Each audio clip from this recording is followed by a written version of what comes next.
You're listening to the Blue Raider Podcast, your number one resource for all the latest news, updates, and game recaps from Middle Tennessee athletics.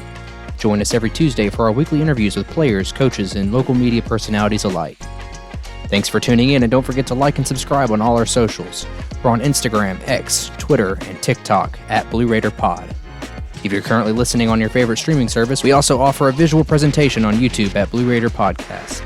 Lastly, I'd love to hear your feedback, so don't forget to subscribe to GoMiddle.com to discuss this week's episodes along with the latest news and updates around Middle Tennessee.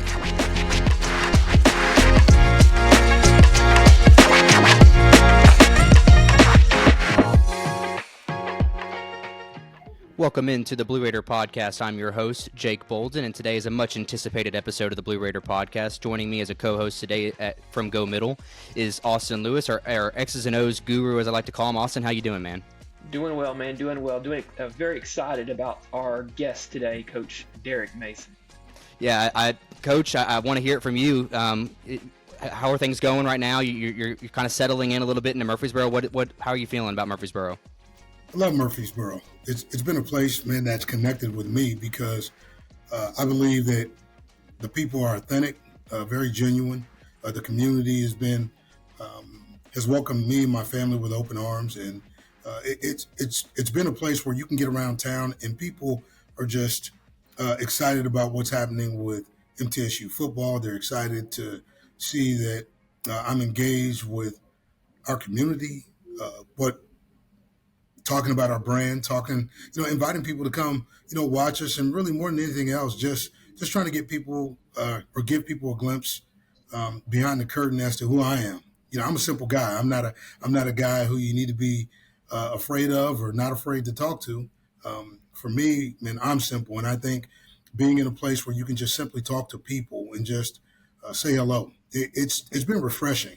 Like, to be honest, coming back to college football, middle's been the perfect fit for me and my staff. And I think that we're enjoying not only our players, but the feeling of community, connectedness, and optimism around our program. There's a few things there that I'd love to unpack with you, and I think that one thing that stood out is you're looking behind the curtain to see who Coach Mason is, and one word that I'm disappointed you didn't use there was the blue-collar moniker. I keep hearing that thrown around, and I think it perfectly describes you, Coach Mason. Well, thank you. For me, I'm not a private education guy. I went to public high school. I got a public education at Northern Arizona University. My first college job was at Weber State University. And the greater part of my career, I've been in the public eye, but I've had private experiences, and I think the culmination of all my experiences right now helps me at a place like MTSU, which I think is very progressive when you look at the academic reputation of who we are. And they've won championships here, so they know how to win. But it's in a place where the community is sort of farm to table, right? A place that's growing extremely fast, that has a great reputation for raising family, great community. But by the same token, when you look at it, it's razor sharp in terms of what it's doing, how fast it's growing, and how progressive it's become. So I think the university mimics, like the town and the space that we're in, and I think I mimic both because I've been in places where I understand the value of growth and commerce, but I also understand what it is to roll up your sleeves, put your feet in the mud, and get it out the dirt. So that's exactly what we're doing right now. We're working hard to get it out the dirt because this program deserves to be relevant, and that's exactly what we want to do. And I think a part of that, too, as you touch, is you're meeting with as many people in Murfreesboro, and it's been impressive the amount of stuff that you've been able to swallow. And when I talked to Chris Massaro a couple weeks ago, right, he said he's willing to throw anything at Coach Mason that he won't say no to. And right now, I have yet to see anything that Coach Mason says no to. So a part of that, I want to get a little insight. Is that Derek Mason that loves those connections? And I'm certain you do, but is that sort of your forefront, or is it something that Massaro's having to push you into doing that, or that's just your personality? I think it's more about my personality. I think I'm an empathetic personality by just pure exposure to how I was raised. Single parent home, public education. Saw a lot of community, saw a lot of people connecting with community. And I stood on the shoulders of the men and women who helped me become the man that I am today. And so with that, I don't think anybody gets there by themselves. I think we all need like somebody, and a community like this makes it easy, makes the journey easier, I should say. Life is not easy, but the journey of doing it with people, man, who really care about what the end game is for you, like that matters. That matters to me. And so I've said it before and I'll say it again.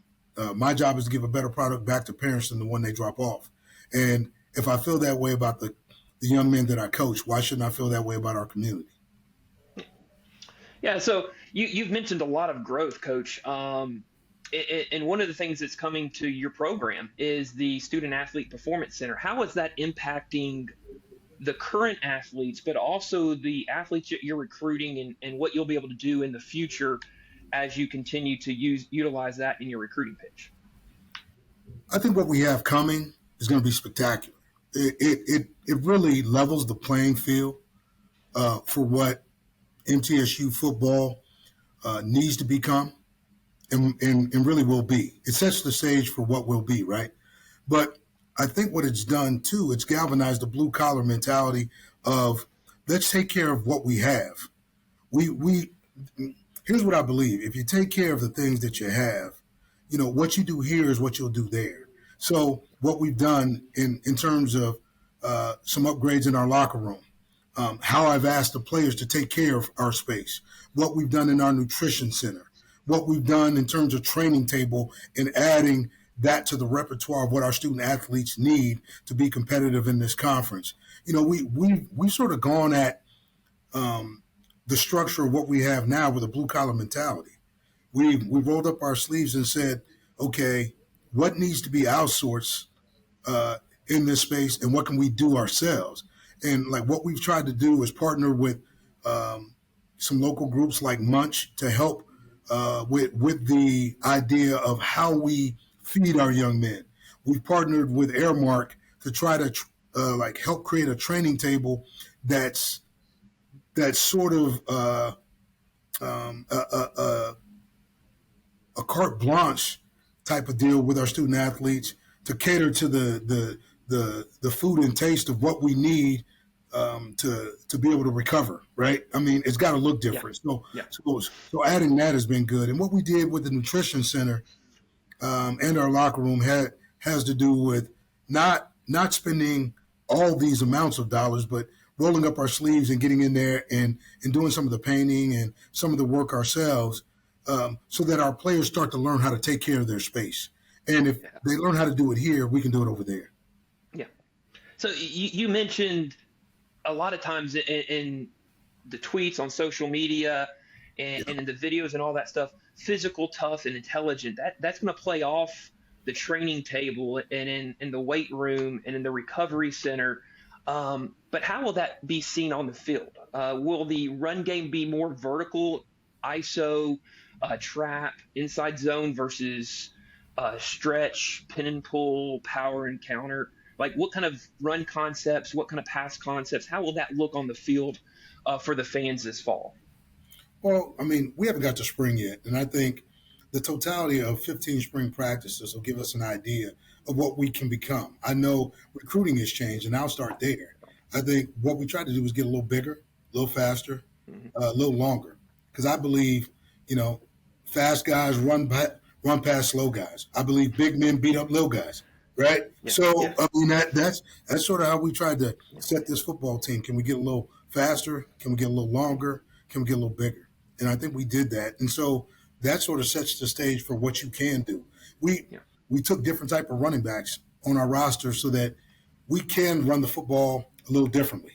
Whether that's using tight ends out of 12 personnel, whether we're talking about zone scheme, and you got to be able to help your edges, right? You can't just put your tackles like in space against guys who are a little more athletic. And you gotta help cover those guys up. And now when you add the C gap, when you add the D gap, when you add extra edges with an E gap possibly, your pin pull schemes and your zone schemes become a little different, because now defensively you're making defenses account for every gap. So we want to make sure that we we make teams play both vertically and horizontally. Vertically, like with the idea that we've got speed on the outside that are going to challenge you in the play action game, as well as the vertical stretch game. But when you look at the run game, we're gonna if all you want to do is try to defend the vertical. Now with the pin pull schemes and the gap scheme or zone of in run schemes, I mean, we're going to be able to attack, like those horizontal edges with that and the screen game to try to make sure that you got to play 53 in the third and the full 100 yards of what a football field gives us. Yeah. Yeah, and so all that physicality is not just, it sounds like, if I'm understanding you correctly, Coach, it's vertical stretch, horizontal stretch. As you said just a moment ago, it's 53 and a third. And that kind of leads to my next question. Yeah. Quarterback. I think we all want to see quarterback. I know spring practice is a month away. But Luther and Nick, the presumable top two guys at that position, have two completely different strengths. To me, I look at Nick, and Nick is really good at the short to intermediate passing game, and Luther, it has that rare ability to throw opposite hash outside the numbers. I mean, that guy has a cannon. Right. So how do you balance evaluating those quarterbacks and some of the other players, even on the team, that may not quite fit the system or what you want, but have that innate ability to compete and still play ball, and elevate Middle Tennessee as a program? Well, I mean, that's a good question, right? First of all, we brought guys in the room that are going to compete. We know who DJ Riles is. We understand that he's talented too, right? Yeah. But we want a talented quarterback room. We want a quarterback room that has elements and sort of facets that we think we can build off of. Because like I know, nowadays in college football, the season is long and you wind up playing more than one quarterback. And what I've told our team is that, I'm fair, but everything's not equal. Best player is going to play. Our quarterback is Nick until somebody unseats him, right? That's how you go into it. But we do know that all those guys, Roman, Nick, DJ, Luther, they've all got special talents. And it's on our offensive staff, starting with Bodie Reeder, to make sure that we can use every facet of what we have to stress defenses. Okay, this guy has this strength. This guy has this strength. What we do is we figure out what is the strength of our offense. Okay, what can we do well in the run game? What can we do well in the pass game? Okay, let's be that. And how do we create issues with our personnel groupings, with motion shifts, okay, and the unique ability to be able to run and throw the football, whether it's play action, drop back, whatever it is, based on what those strengths are. We're going to play to the strengths of the team. And here's what we're not going to do. I think people say, okay, well, are they going to be vastly different? We'll be different, but we're still going to have some elements of spread. We're going to have some elements of 10 personnel because that's what they've done, and they did it at a high level. We just know, okay, that we want to be able to run the football effectively on third down. We want to be able to run the football effectively to close out ball games. Okay, not just when teams make us. We want to do it when we want to, and I think that's going to be the biggest part of what we need to find out this spring. What are we at the quarterback position? Who are we up front? And really, okay, how effectively can we run the football in order to give us balance to what we do? And Coach, I'll take a step back to the recruiting aspect of finding these players. And I think one thing you hit on there was that you're breeding competition at all positions, not just the quarterback position.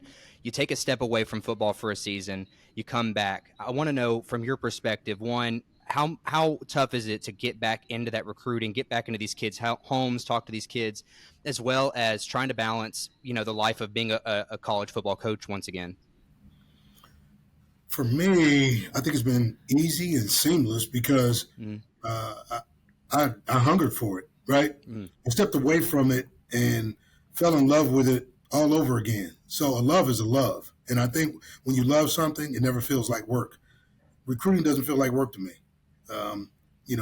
Coaching guys, developing players. We are a developmental program that has to be about finding nuggets, finding gold nuggets, man, that just maybe don't fit into this space of being that exact guy who can do all the things that maybe a school wants right now. A lot of the P5s are about the portal, right? Because they need the instantaneous, hit in order to make it happen. I'm not saying I'm not going to be in the portal, but what I am going to say is, we're going to be very specific about what we're looking for. And I think in doing that, what we were able to hit on were guys that fit our program needs, our position needs, our offensive, defensive, and special teams needs, and what we did was get better. Collectively, we didn't just go out and just get the best players that were out there. We got the best players that we had a vision of what we thought it needed to look like. I thought we hit on that. We sort of moved in a direction where we wanted to be blue collar up front because it's a line of scrimmage game.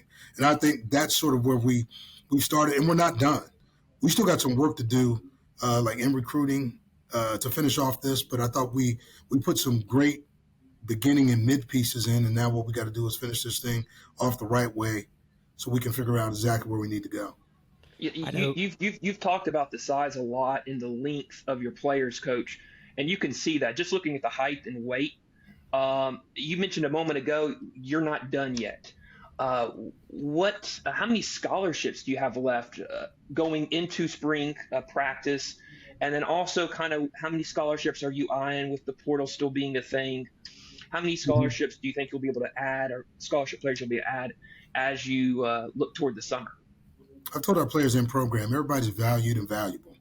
But the reality is, man, there's going to be some attrition. Mm-hmm.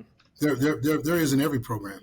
When you're a new coach, everybody shows you their best stuff, right? Everybody's on their best behavior until they're not. And so, like for me, I understand that, all these things are going to show themselves as spring ball comes and goes. So you have to know that there's going to be maybe 4 or 5 guys, man, that feel some type of way about playing time, where they are on the roster. Like, do they really have a realistic opportunity to play here?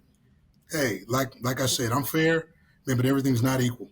Best players will play, right? Yeah. That's one. I think, an area for us that we've really tried to upgrade was our walk-ons. You know why? I mean, like, you're only as good as the depth of your football team. And our recruiting blueprint and footprint is 3.5 hours away from this place. Period. In any direction. That's where we're going to go, and that's what we're going to do. I'm not saying that we're not going to go to Texas. I'm not saying that we're not going to go to Florida, but we're going there because there's a connection to Middle Tennessee, right? Okay, we're going to California because there's a connection. We're not going just to get players. So I want players that people are familiar with. Okay, I want our fan base to come watch players that they've seen, grow up. Why? Because that's who they're going to be invested in, right? So I think as we've recruited, as we've looked at the portal, as we understand what spring ball is, there's going to be some attrition. Okay, we're going to have some spots available, and with those spots, it's probably going to be about older guys, okay, and really rewarding guys coming out of spring who did what some thought that they couldn't do when they've earned scholarship opportunities for MTSU. How are you selling MTSU to these kids? Because again, some may look at this and say you jumped in late. We had a late season hiring last year, and you're kind of working your way back to shaking some of these hands. How are you selling MTSU? And I'll make this a 2-part question as well. You had mentioned in your press conference that you kind of were eyeing some jobs. You wanted to get back into the coaching. You had thought maybe NFL could come a possibility, but you met with Massaro, you met with McPhee. You loved MTSU, and that they sold the university to you. So I kind of want to know, what about MTSU has you buying it, as well as these kids who are, again, making these late winter signings with you into February and spring? Well, 3 things. The educational opportunity at MTSU is one of the best and public educational opportunities in the country is documented. 1. So that's hard to beat. That's easy to sell. 2, when we start to talk about where we sit. This program's got a history. You can go back, Boots Darnley, Andy McCullum, Rick Stockstill. I mean, this program's got history. It's got good bones, right? And this program's won. It's had success. It's been the bowl games. And I've told our players, I've told recruits, in order to go places you've never been, you got to do things you've never done, and we've never done, and that's why we want you, right? We want you to come here, okay, within our footprint, play where your family can come watch you play, see you grow up, you win championships here, and it's all possible to get a great education, to do it with a network of people, man, that will know you for the entirety of your life, because you're within a 3 hours drive. So you're gonna know people. People are gonna know you in terms of life after football. But let's just talk about the opportunity that's in front of you in Conference USA, right? This is a program that's fully capable of being dynamic in this conference. And so the opportunity is now. We know what Jacksonville State has done. We understand what Liberty is, but MTSU doesn't back off that stand. We saw a group in New Mexico and Jerry Keel, when he was there, go after this conference and be able to compete early. We think we can do it early, but it's got to be about players, process, performance, and opportunity, and MTSU has all that. You talk about the on the field just a second ago, preparing for Jacksonville State and New Mexico State and Liberty and Western Kentucky and the 100 miles of hate. You're a defensive guy at heart. Are you going to be involved with game planning on defense? Are you going to be involved with calling plays on defense, or is that going to be Brian Stewart's job come game day this fall? That's Brian Stewart's job. His resume is much bigger than mine. And I feel like I've got a strong resume of defensive football, right? Yeah. And I've been on the offensive side of the ball. I feel extremely blessed and excited about our coaching staff. With Luke Pascal, like with special teams, if you look at where he's been and what he's done and how he's done it, he's one of the best special teams coaches in the country. And I got him to come back home. So extremely excited about playing good special teams there. Bodie Reeder, you look at Bodie and who he's been under, Todd Monken. He's been under Mike Bobo, okay? And those two guys alone are two of the best in the business in terms of what it looks like. So you look at his resume, being at Eastern Washington, like as a play caller, what he's done, where he's been. Okay, he knows what he's doing. So I don't need to get in his way. And then again, Brian Stewart, he's been enough places, called enough defenses, and played enough good football. Where, like for me, this is truly about pushing the brand of MTSU and being CEO. Something my first time around, like I thought. Not necessarily, I didn't necessarily get it right. I had to work hard, super hard at getting it right, because I didn't know what I didn't know. Now I fully understand what it is to be a CEO. So I'm running my program, and I'm letting my coordinators, do their jobs. And I think that's the good job of any CEO. Hire good people in upper management, let them do their jobs, and you make sure, man, that you resource them the right way for success. Coach, and one thing I just I pick away from all that, as far as you talk about, you've spoken on about the history and the good bones that MTSU has.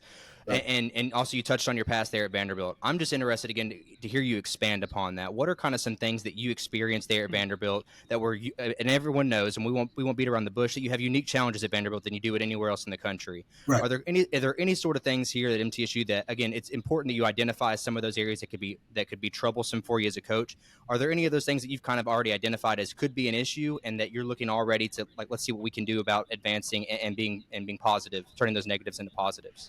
Yeah, I think there's just such room for growth here, right?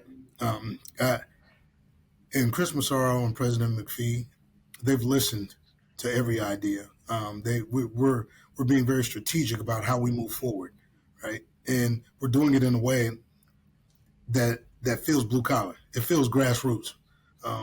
From how we're attacking the issues in our program, and turning issues into progress, right? That's been good. Whether we're talking about nutrition, recovery, until a new building gets built, we've had to make do with a weight room now with some of the newer items that we needed for our strength and conditioning coach, Coach Blatnick. I mean, this thing now, everybody's got 45-pound weights, but it's really about what do we need specifically like in order for us to be successful. So I think what we've been doing is just categorically addressing things as they come up. And the thing that's different about here is that I think we can get there much faster, okay, um, than I could at Vanderbilt, just due to the simple fact that I feel like we were so far behind in a lot of ways, right? I think Vanderbilt has its strengths, but I thought, athletically, when we talked about facilities and some of the other things, it was just we were just a ways away. Here, we're not a ways away. Okay, we're 18 months away from being what everybody else is. But I think the ground that's got to be covered is the brick and mortar that's foundational. It's the wins. It's the style of play. It's the recruiting. I mean, it's all those things you do before you move into a building. A building's not going to, help us win. Make us win games. It's going to help us win games. But what you establish from your culture to your style of play to your attitude about like the way you work, that matters. And I think we're right on par with everybody else in this conference. Now what we got to do is let those things sort of guide us and lead us in the direction that we need to go to catch them. Yeah. So, what challenge? You've talked about the challenges earlier, just a moment ago. What kind of challenges could the fans help out with? NIL is such a big deal today. Yeah. Co-ops are such a big deal today in this world. What kind of things do fans need to know so they can help you and the staff overcome some of those challenges, especially with the Student Athlete Performance Center being done in 18 months? Yeah, well, this is about showing up. We've got to serve this community, so this community, wants to support us, right? And so, like, we have initiatives. We have an initiative coming up that starts next week. It's called the Blue Collar Project, and this project is about community service. Our student athletes are going to give anywhere from 10 to 24 hours between now and August of really community service and outreach, to this community. Like this community is going to get to know us, personally, not just as people that line up and play football. Football is what we do, but not just what we do. Okay, we got to touch our community, and I think that will help them understand, like, really what our purpose is, what our heart, where our heart is, and really what we want to do, which is like pure connection. And I think with that, the only thing that we would ask and want to ask is that they come out. And here's why. When I look at a Boise State and why they've been so successful, when you look at an Ohio University and how like that culture's changed, and App State, it was more about the community and what those people did in terms of, the business support, the true blue collar fan that came out and wanted to watch, people from their community as well as players that they've seen. The support matters. Okay, when you show up and you make, our stadium a packed house, it's hard to win here.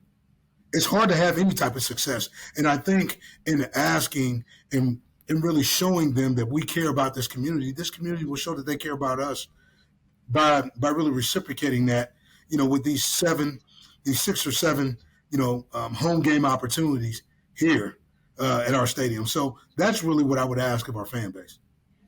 And they're there, Coach. I've seen you at women's basketball there at Murphy Center, and I know you're from Vanderbilt, and they have a pretty good basketball contingency there. But, gosh, you've got to be impressed by what Rick Instill's able to do. And I'm also going to throw in my nugget for my tennis coach, Jimmy Borendame. He told me to kind of – I wore this. If he's not watching our visual presentation, he said, you got to wear your Tennessee polo in front of Mason so he knows. So, Coach, it's so important. You talk about there's support there, and there's support there for the niche. And the university puts a lot of money into women's basketball, as they rightfully should. They put tons of money into that tennis complex, as they rightfully should. So I'm just interested. I know you're around. You're talking to these guys, which I think is great, because in plenty of universities, the football coach is away. Like, he is his thing, and every other sport is their thing. And I appreciate seeing you there. Close to the court there at Murphy Center. I think it's great that you're there, and I don't think it's a publicity stunt, as we touched on earlier. I think you're there because MTSU is Derek Mason, and Derek Mason is MTSU, and I think that's something to speak on. But to go back to my question, what are kind of some things as you've spoken to these coaches like Jimmy, like Rick or Matt? What are kind of some things you're picking up from them as far as people that have been around this university for years? Look, They said, if you love this place will love you back. And I think that's important. Whether I talk to Teo, whether I talk to Jimmy, McDevitt, Rick, the thing that's so impressive is that this athletic community is small, right? We're all pretty much in the same buildings.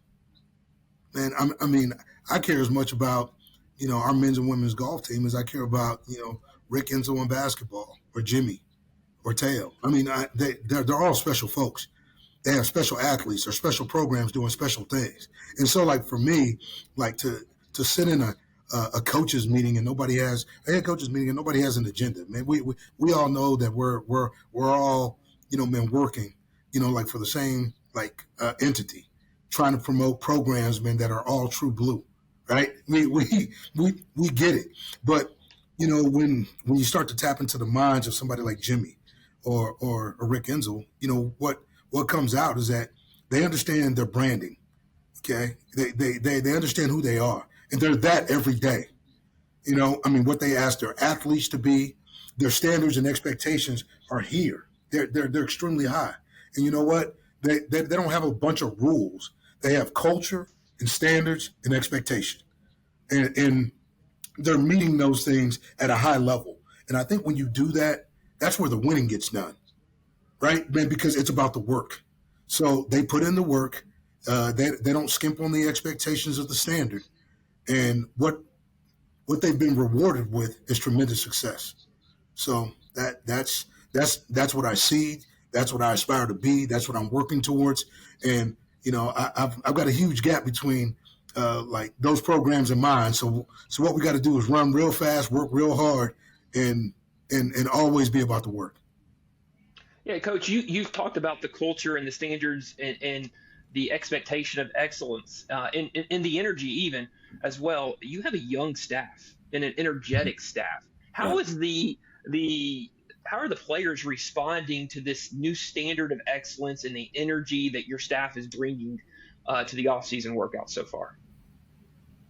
What I would say is it's hard but fair, right?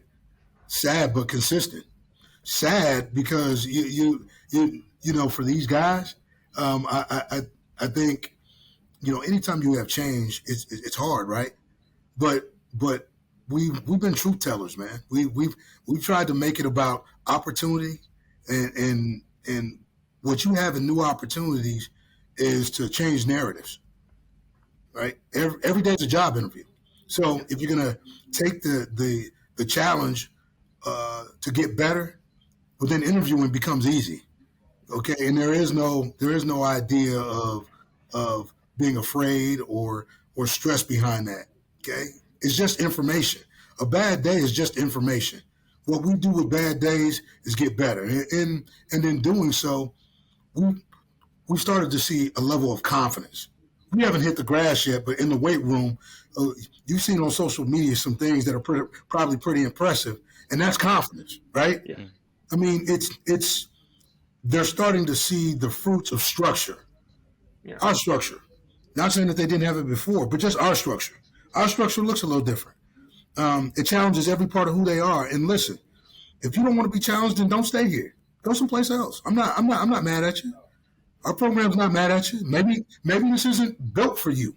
That's okay, because there's somebody out here that wants this opportunity. So if you want to get better, we get better. If you don't want to get better, there's more opportunities for you someplace else. So you know what? We love you, but you may need to find something else. And I think that's sort of been refreshing to these guys. So when I say sad, I mean there's the sadness is in change, because change is hard. But the growth opportunity has been big, and these guys are growing leaps and bounds every day. That's the narrative from the beginning to the end of our time together so far is growth. You were talking about growth, like the first words out of your mouth, and now you're still talking about growth later. So one more question from me. You alluded to it a moment ago, is you spent a year off. What did you learn about staffing and recruiting and just watching football from afar in your sabbatical, for lack of a better term, that you're able to apply now and add on to your Vandy experience that will help elevate this program to that standard of excellence that you were just talking about? Well, My time off at ESPN was a blessing. I mean, the people I work with there were consummate professionals. They challenged me. I had to grow. I've got a saying: growth is optional, change is inevitable. Right? And in the space I was in, um, Dave Neal challenged me to grow. He told me the good, the bad, the ugly. Taylor Davis was exceptional at getting me like in spaces to talk about things and see things. Like in this new area of TV, man. Like for me, man, that made me understand that there's things that I needed to be aware of.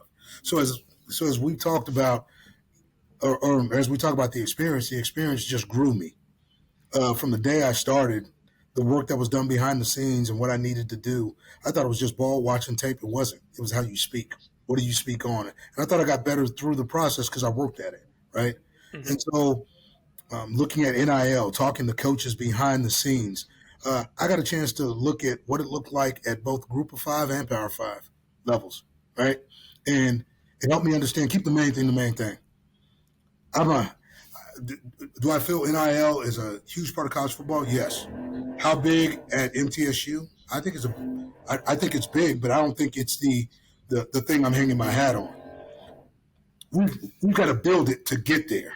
But here's what we have to do: we have to have good players that we're giving NIL to keep, right? And help these guys stay. I mean, you got to be good enough for that to happen, right? And so, I mean, it starts with development. So you have to hire good coaches, run a good program, okay, have great relationships, and understand where NIL's got to go in order for you to be successful. And me coming back to this football space at MTSU, I understand exactly what we need to be. We have to be a program that's about investing in all of our juniors and seniors so that we have better retention.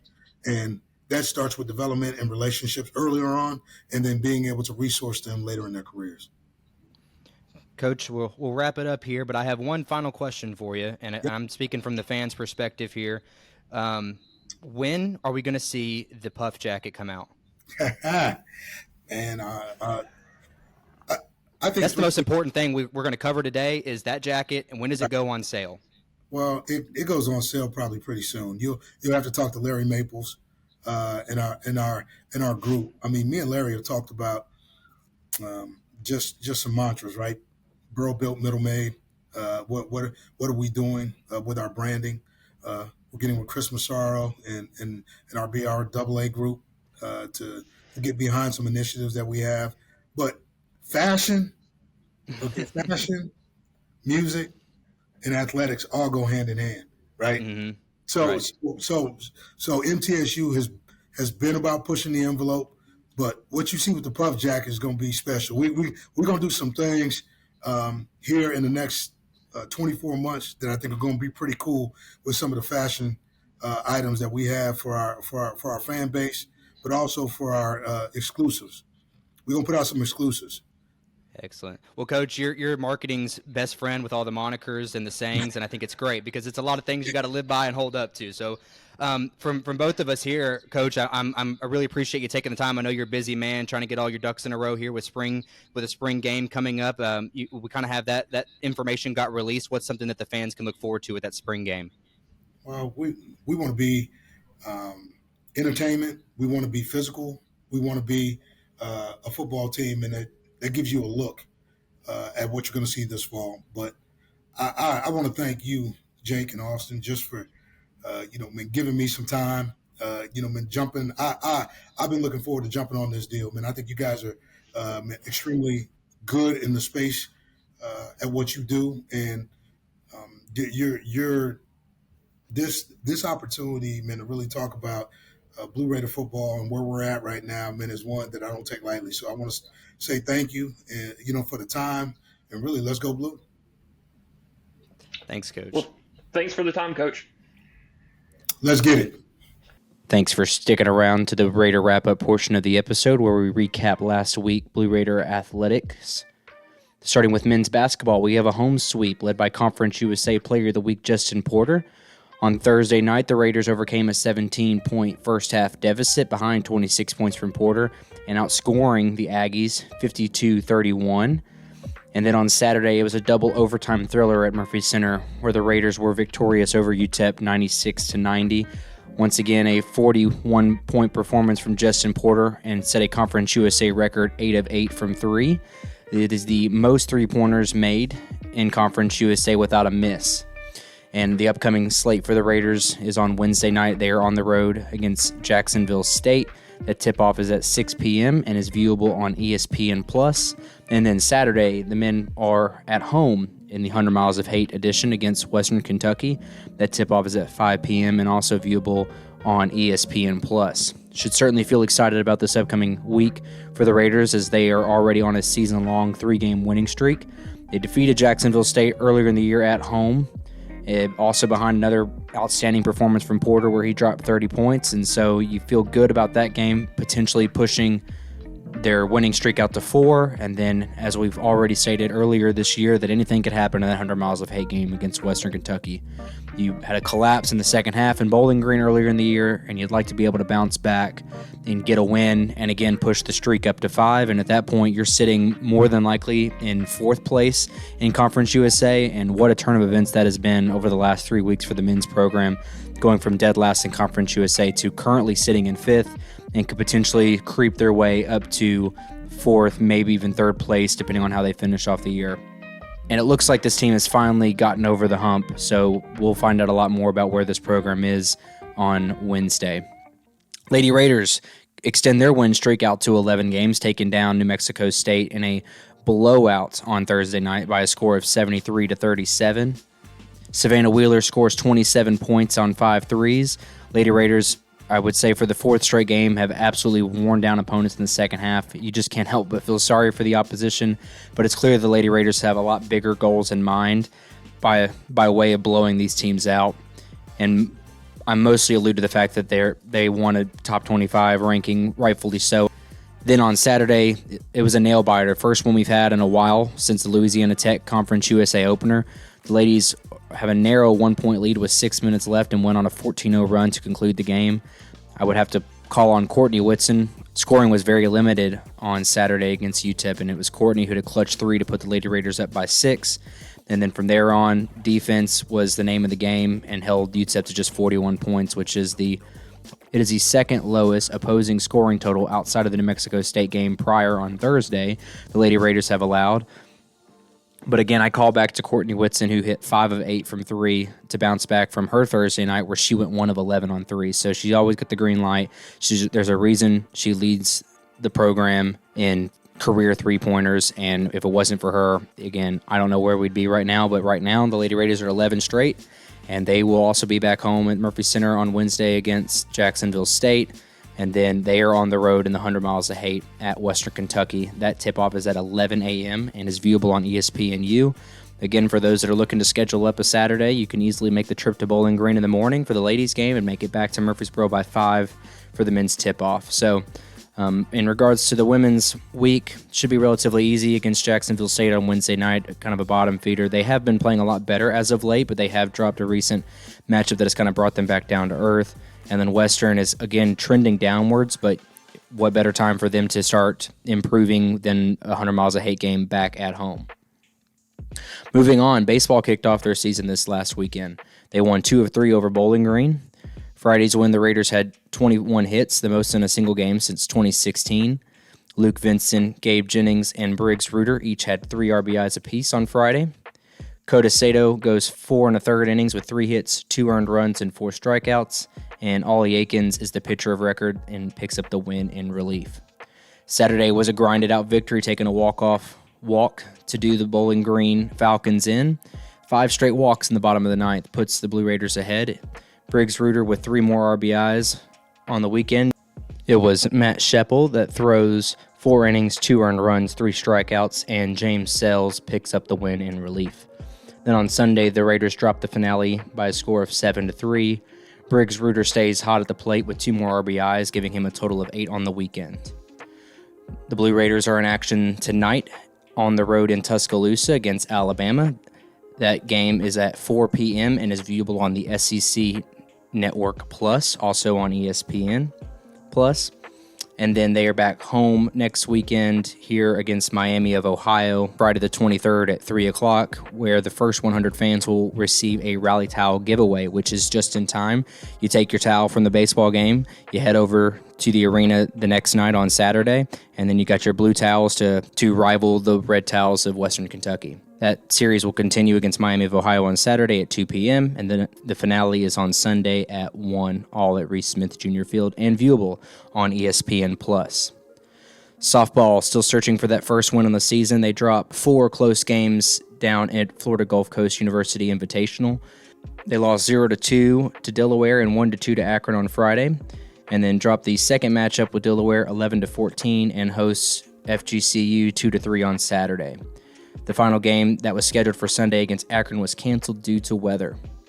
Shelby Eccles stays consistent through the weekend, batting 7 for 15 with 4 RBIs, and Amaya Harris's bat came alive on Saturday, capping her weekend with 6 for 13 and a pair of RBIs. In Friday's narrow loss to Delaware, new addition Mary Martinez goes 5 innings, allowing just 2 hits and 2 earned runs. Softball returns to Florida in Madeira Beach, a part of the spring game, starting Friday. All games will be viewable on Flow Sports via an online subscription. Men's tennis. They split once again this week, picking up their home win on Friday against Northwestern with a 4-0 score. After winning the doubles point, Raekween, Matsuoka, and Al Amin each pick up the necessary singles points for the win. And then on the road on Sunday against Auburn, the Raiders dropped their contest 0-4. The Raiders will look to bounce back at the Blue-Gray Championships with a plethora of talented programs, including number 16th ranked Michigan State and 21st ranked Alabama, all taking place in Montgomery, Alabama this weekend. Lady Raiders tennis drops a pair of games this week, both at home. Starting on Friday, they lose 1-6 against Austin Peay. It's Eloise Swarbrick, the lone singles winner. And then on Sunday, they lose a 2-5 decision against Murray State. Dropping the doubles point, it was then Sana Garikani and Cassidy Matei both win their singles matchups. The Lady Raiders stay home all week with a Friday doubleheader against Tennessee State and Eastern Kentucky beginning at 1 p.m. at the Adams Tennis Complex, and Sunday against Troy starting at 10 a.m. also at the Adams Tennis Complex. Women's golf kicks off their season this week at the Reynolds Lake Oconee Invitational hosted by Mercer University. That contest will begin the 23rd and run all the way to Sunday the 25th. Lastly, indoor track and field concludes their season with the Conference USA Championships in Lynchburg, Virginia.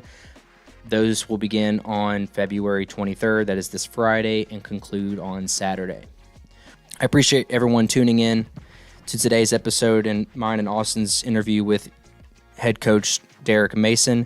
Don't forget to head over to gomiddle.com to join the conversation about today's interview, as well as the discussion of all things MTSU athletics. Don't forget to follow us on our socials at Instagram, TikTok, and Twitter/X at Blue Raider Pod. Of course, you can find us on YouTube for the visual presentation. That's Blue Raider Podcast. And until next week, go Blue.